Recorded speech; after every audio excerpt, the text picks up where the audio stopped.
તો હાલ સમાચારોના વચ્ચે એક મોટા અને મહત્વના સમાચાર સામે આવી રહ્યા છે સુરતથી, જ્યાં જણાવી દઈએ સુરતમાં આવતીકાલે ત્યાં હવામાન વિભાગ તરફથી રેડ એલર્ટ જાહેર કરવામાં આવ્યું છે। ભારે વરસાદ, તેજ પવનની આગાહી કરવામાં આવી છે। જણાવી દઈએ મોટા અને મહત્વના જે સમાચાર સામે આવી રહ્યા છે સુરતને લઈને કલેક્ટરે સમગ્ર તંત્રને હાઈ એલર્ટ પર રાખ્યું છે અને એની સાથે સાથે જણાવી દઈએ કે નીચાણવાળા જે વિસ્તારો છે તેને ખાલી કરાવવાની તૈયારીઓ પણ ત્યાં ચાલી રહી છે। શાળા કોલેજ અંગે આજે સાંજ સુધીમાં નિર્ણય આવી શકે છે કે આવતીકાલે શાળા કોલેજો જે છે તે ચાલુ રાખવાનું છે કે બંધ રહેશે, તે તમામને લઈને આજે સાંજ સુધીમાં એને લઈને નિર્ણય આવી શકે છે। નાગરિકોને બિનજરૂરી બહાર ન નીકળવા માટે ખાસ કરીને સૂચનાઓ પણ આપવામાં આવી છે અને અપીલ પણ કરવામાં આવી છે। તો આ મહત્વના અને મોટા સમાચાર સામે આવી રહ્યા છે સુરતથી, જ્યાં જણાવી દઈએ સુરતમાં આવતીકાલે રેડ એલર્ટ જાહેર કરવામાં આવ્યું છે। ભારે વરસાદ અને તેજ પવનની આગાહી પણ કરવામાં આવી છે। આજે સમગ્ર તમે જોઈ શકો છો જ્યાં દરેક સ્થળે પાણી ભરાયા છે અને જેને લઈને અત્યારે તંત્ર તરફથી એલર્ટ રાખવામાં આવ્યું છે અને સંપૂર્ણપણે તૈયારીઓ ચાલી રહી છે। સુરતમાં આવતીકાલે રેડ એલર્ટ જાહેર કરાયો છે। ભારે વરસાદ અને તેજ પવનની આગાહી કરવામાં આવી છે। ત્યારે જણાવી દઈએ કે કલેક્ટર તેજસ પરમારે સમગ્ર તંત્રને હાઈ એલર્ટ પર રહેવા માટે સૂચનાઓ આપી છે। નીચાણવાળા વિસ્તારોમાંથી લોકોને સુરક્ષિત સ્થળે ખસેડવાની તૈયારીઓ પણ શરૂ કરી દેવાઈ છે। ત્યારે એસએમસી, જિલ્લા વહીવટી તંત્ર અને તમામ અધિકારીઓને એલર્ટ મોડ પર રાખવામાં આવ્યા છે। ભારે પવનની આગાહીને પગલે જોખમી હોર્ડિંગ્સ અને જે લૂઝ સ્ટ્રક્ચર છે તેને પણ દૂર કરવા માટે આદેશ આપવામાં આવ્યા છે। નગરપાલિકાઓને તાકેદારીના તમામ પગલાં તાત્કાલિક લેવા માટે સૂચનાઓ અપાઈ છે। ત્યારે ખાસ કરીને પશુપાલકોને પશુઓને ખુલ્લા રાખવા અને સુરક્ષિત સ્થળે પહોંચાડવા માટે અપીલ પણ કરવામાં આવી છે। પાણી ભરાય તેવી સ્થિતિમાં પશુઓને થાંભલા કે વાયર સાથે ન બાંધવા સૂચનાઓ અપાઈ છે। નાગરિકોને બિનજરૂરી બહાર ન નીકળવા માટે અને આઈએમડીની આગાહી પર નજર રાખવા માટે અપીલ કરાઈ છે। ત્યારે હવામાન વિભાગની નવા ફોરકાસ્ટ મુજબ આગળના નિર્ણયો લેવામાં આવશે તે પ્રકારે પણ જણાવવામાં આવ્યું છે। આ તસવીરો પણ તમે લોકો જોઈ શકો છો અને હવામાન વિભાગના નવા જે ફોરકાસ્ટ છે તે મુજબ આગળ તમામ નિર્ણયો લેવામાં આવશે। નિમ્ન હવાનું દબાણ જે બંગાળની ખાડીમાં ઉપસ્થિત થયું હતું તે તેજ ગતિથી ગુજરાત તરફ વધી રહ્યું છે અને તેના કારણે આજે ઓરેન્જ એલર્ટ, આવતીકાલે રેડ એલર્ટ અને 1 તારીખે ફરીથી ઓરેન્જ એલર્ટની ભારે પવન સાથે વરસાદની આગાહી સુરત જિલ્લામાં કરવામાં આવી છે। તે સંદર્ભે સુરત મ્યુનિસિપલ કમિશનર દ્વારા તમામ તૈયારી કરી દેવામાં આવી છે। સાથે સાથે જિલ્લાની અંદર જિલ્લા વિકાસ અધિકારીશ્રી દ્વારા પણ તમામ તાલુકા વિકાસ અધિકારીઓને એલર્ટ કરવામાં આવ્યા છે। એ સાથે સાથે પ્રાંત અધિકારીશ્રી અને મામલતદારશ્રીઓને પણ એલર્ટ કરવામાં આવ્યા છે। તે પૈકી નીચાણવાળા વિસ્તારોમાં જ્યાં પાણી ભરાવાની શક્યતા રહે છે ત્યાંથી સ્થળાંતર કરવા માટેની સૂચના આપવામાં આવી છે। સાથે સાથે આ વખતે ભારે પવન પણ સાથે આવવાની શક્યતા છે, તેથી જેટલા પણ લૂઝ સ્ટ્રક્ચર્સ છે તેને પણ ઉતારી દેવા માટે, હોર્ડિંગ્સ ઉતારી દેવા માટે તમામ નગરપાલિકાઓને પણ જાણ કરવામાં આવી છે। મારી ખાસ એક વિનંતી પશુપાલકોને છે કે આપના પશુઓને આપ બાંધીને રાખો છો, તેથી જ્યારે વધારે વરસાદ આવે અને પાણી ભરાય તો તેવા સમયે તેને તણાવવાની શક્યતા રહે છે। તેથી જ્યારે વધારે વરસાદ આવે અને પાણી ભરાવાની શક્યતા જણાય તો પશુઓને ખુલ્લામાં રાખો, તેમને તાર સાથે કે કોઈ પોલ સાથે બાંધો નહીં, જેથી તે પોતાની રીતે જે સુરક્ષિત જગ્યા છે તે શોધી શકે।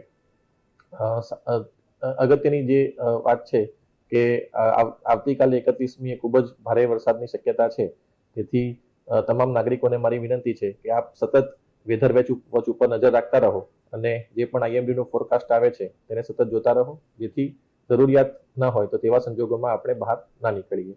એટલે આપણે જે અત્યારે સમગ્ર તંત્ર દ્વારા તમામ તૈયારી કરી દેવામાં આવી છે, પરંતુ નાગરિકોને પણ મારી એ જ વિનંતી છે કે આપ પણ સચેત રહો અને સાવધાની પૂર્વક આપણે આજે 2 દિવસ જે ભારે વરસાદની આગાહી છે તે દરમિયાન કોઈ પણ પ્રકારનો અનિચ્છનીય બનાવ ન બને તેની પણ આપણે સૌ તકેદારી રાખીએ। અત્યારે હાલ આપણે કોઈ જાહેરાત સ્કૂલ અને કોલેજ અથવા એના માટે નથી કરતા, પરંતુ આજે સાંજે જે પ્રમાણે પ્રેડિક્શન ફરીથી આવશે અને જે ફોરકાસ્ટ આવશે તે પ્રમાણે આપણે નિર્ણય। તો આ સમાચાર પર વધુ વિગતવાર વાત કરવા માટે મારી સાથે જોડાઈ રહ્યા છે અમારા સંવાદદાતા રવિ બેંડે સુરતથી। રવિ, આપણે વાત કરીએ જે હિસાબે હવામાન વિભાગ તરફથી આગાહી કરવામાં આવી છે અને સુરતમાં જે છેલ્લા થોડા સમયથી જે હિસાબે તમામ પરિસ્થિતિઓ જે બની રહી છે, પાણી ભરાવાની જે ઘટનાઓ સર્જાઈ હતી, એવામાં જ્યારે હવે આવતીકાલ માટે રેડ એલર્ટ જાહેર કરવામાં આવ્યું છે, તંત્ર તરફથી કેવા પ્રકારની તૈયારીઓ ચાલી રહી છે અને ત્યાંની શું સ્થિતિ છે અત્યારે? કેતન જણાવીએ જે બંગાળમાં પશ્ચિમ બંગાળમાં જ્યારે જે સિસ્ટમ સક્રિય થઈ છે જે ગુજરાત તરફ આવી રહ્યું છે અને જેને ધ્યાનમાં રાખીને જે આવતીકાલે છે જે 31 તારીખે અત્યારે જે હવામાન વિભાગ દ્વારા રેડ એલર્ટ જાહેર કરવામાં આવ્યું છે. જ્યારે રેડ એલર્ટ જાહેર કરતા જ તે તમામ અધિકારીઓને અત્યારે એલર્ટ મોડ પર મૂકી દેવામાં આવ્યા છે. જ્યારે એસએમસીની વાત કરીએ, એસએમસી દ્વારા બી સંપૂર્ણ જે અધિકારીઓ હોય છે, કર્મચારીઓ હોય, સંપૂર્ણ રીતે અત્યારે તૈયારીમાં મુકાઈ દેવામાં આવ્યા છે. જ્યારે આ જે રેડ એલર્ટ લઈને જ્યારે સુરત મહાનગરપાલિકા દ્વારા બી જે હોર્ડિંગ છે, જે સ્ટ્રક્ચર છે, જ્યારે ઇમારત બની રહ્યા છે, જ્યારે આ બિલ્ડરોને બી સૂચના આપી દેવામાં આવ્યા છે કે સ્ટ્રક્ચર બનાવવામાં આવી રહ્યું છે. જ્યારે આ મશીનરો હોય છે એમને ઉતારવાની બી કામગીરી અત્યારે હાલ જોરશોરથી ચાલી રહ્યું છે. જ્યારે જે આવતીકાલે જ્યારે આ રેડ એલર્ટ છે, રેડ એલર્ટને લઈને જ્યારે સુરત મહાનગરપાલિકાનું પોલીસ તંત્ર હોય કે જિલ્લા કલેક્ટર તંત્ર હોય, જ્યારે સંપૂર્ણ રીતે એલર્ટને લઈને અત્યારે કામગીરી હાથ ધરવામાં આવી છે. જ્યારે લોકોને બી અપીલ કરવામાં આવી છે કે લોકો બિનજરૂરિયાત જ્યારે લોકો ઘરના બહાર ના નીકળે અને જ્યારે પવન બી ફૂંકવાની જ્યારે સંભાવના છે અને જેને પવન ફૂંકવાની સંભાવનાને લઈને જ્યારે હોર્ડિંગ્સ હોય, જ્યારે આ સ્ટ્રક્ચર હોય એમને ઉતારવાની કામગીરી અત્યારે સુરત મહાનગરપાલિકા દ્વારા કરવામાં આવી છે. અને જ્યારે જે નીચાણવાળા વિસ્તારો છે, નીચાણવાળા વિસ્તારોમાંથી લોકોને સુરક્ષિત સ્થળ પર અત્યારે મોકલવાની કામગીરી અત્યારે હાથ ધરવામાં આવી છે.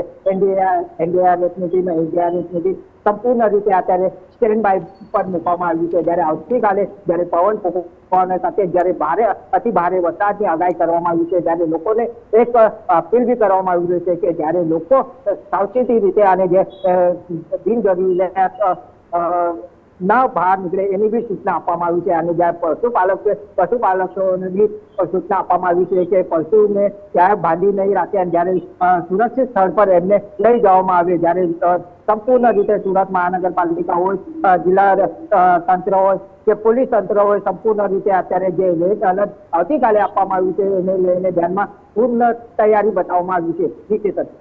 રવિ, આપણે વાત કરીએ તો સુરતમાં એવા કયા કયા વિસ્તારો છે જ્યાં ખાસ કરીને સૌથી વધારે પ્રભાવિત જે વિસ્તારો થાય છે, જ્યારે પણ પાણી ભરાવાની જે સમસ્યાઓ સર્જાતી હોય છે અને વધારે પડતું જો વરસાદ નોંધાય તો પછી એવા કયા વિસ્તારો છે જ્યાં સૌથી વધારે તકલીફો પડી શકે છે અને ત્યાં કેવા પ્રકારની હાલમાં સ્થિતિ છે?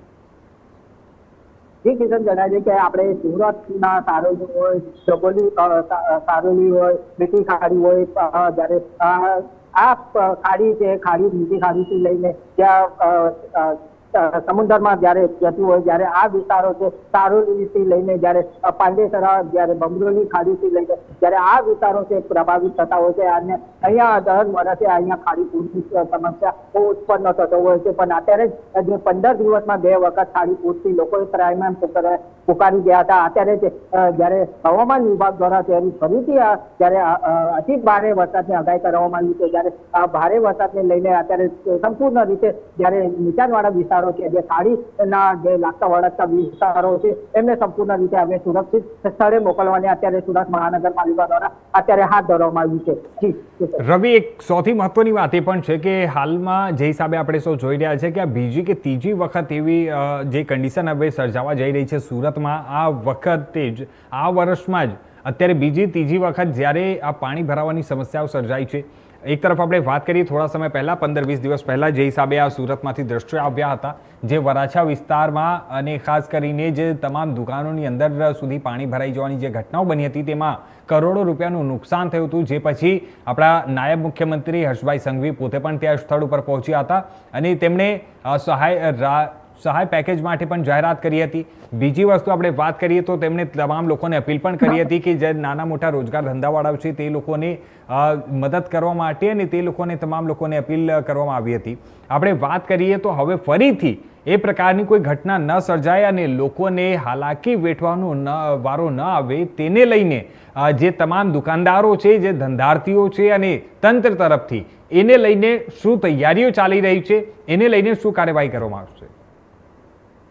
જી કિશન, જ્યારે 9 જુલાઈનો જ્યારે 8 જુલાઈનો જ્યારે વરસાદ પડ્યો હતો, જે અતિ ભારે વરસાદ પડ્યો હતો, જેને લઈને સમગ્ર સુરત શહેર પ્રભાવિત થયું હતું. જેને ખાસ કરીને જે પોદર માર્કેટ છે એમાં જ્યારે સૌથી વધારે જે શોપ આવેલી છે, દુકાનો આવેલી છે, એ પ્રભાવિત થયા હતા. કરોડો રૂપિયાને નુકસાન થયું હતું, જેને લઈને ગુજરાત સરકાર દ્વારા એમને આશ્વાસન અને જે રાહત પેકેજ છે એમને જાહેર કરવામાં આવ્યું હતું. જ્યારે જે વિસ્તારોમાં બી પાણી ગરકાવ થયા હતા, વિસ્તારોમાં બી અત્યારે રાહત પેકેજ આપવામાં આવ્યું હતું, જેને લઈને વિસ્તારોમાં જ્યારે નાયબ મુખ્યમંત્રી હોય અને પોતે મુખ્યમંત્રી જ્યારે સુરતનું નિરીક્ષણ લેવા માટે આવી પહોંચ્યા હતા. અને જે ખાડીપુર હતું, ખાડીપુરને જે પ્રભાવિત થતા હોય છે દર વર્ષે, જે 2020 થી લઈને અત્યાર સુધીમાં જે ખાડીપુરથી લોકો પ્રભાવિત થતા હતા, અત્યારે 500 કરોડ રૂપિયાનું જ્યારે પેકેજ પાડવામાં આવ્યું છે. જ્યારે આ ખાડીપુરને જ્યારે સંપૂર્ણ રીતે જ્યારે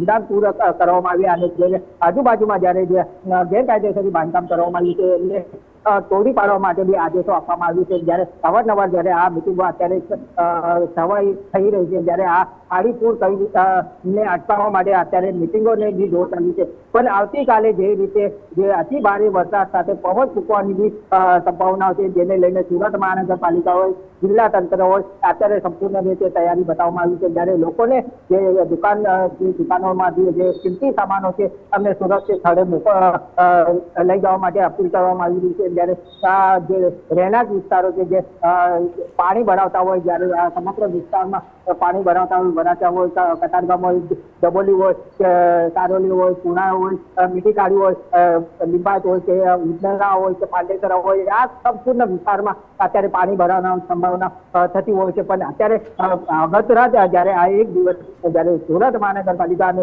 જિલ્લા તંત્ર દ્વારા અત્યારે સંપૂર્ણ રીતે કામગીરી હાથ ધરવામાં આવી છે. જ્યારે આ લોકોને બી અપીલ કરવામાં આવી છે કે સંપૂર્ણ રીતે સુરક્ષિત સ્થળ પર ચાલ્યા જાઓ, આ રીતના સૂચનાઓ આપવામાં આવી રહી છે. જેથી કરીને આવતીકાલે જ્યારે ભારે અતિ ભારે વરસાદ પડે અને જ્યારે પવન ફૂંકાય, ત્યારે લોકોને બી અપીલ કરવામાં આવી છે વૃક્ષના નીચે ન ઉભા રહેવું જોઈએ, જ્યાં હોર્ડિંગ હોય ત્યાં નીચે ન ઉભા રહેવું જોઈએ. કે જો પવન ફૂંકવાના કારણે કે વૃક્ષ પડી જાય કે હોર્ડિંગ પડી જાય, એમાં કંઈ દુર્ઘટના ન ઘટે એની બી તકેદારી રાખવામાં આવે જિલ્લા કલેક્ટર દ્વારા સૂચના આપવામાં આવી રહી છે. જી કિશન. જી ધન્યવાદ રવિ, અમારી સાથે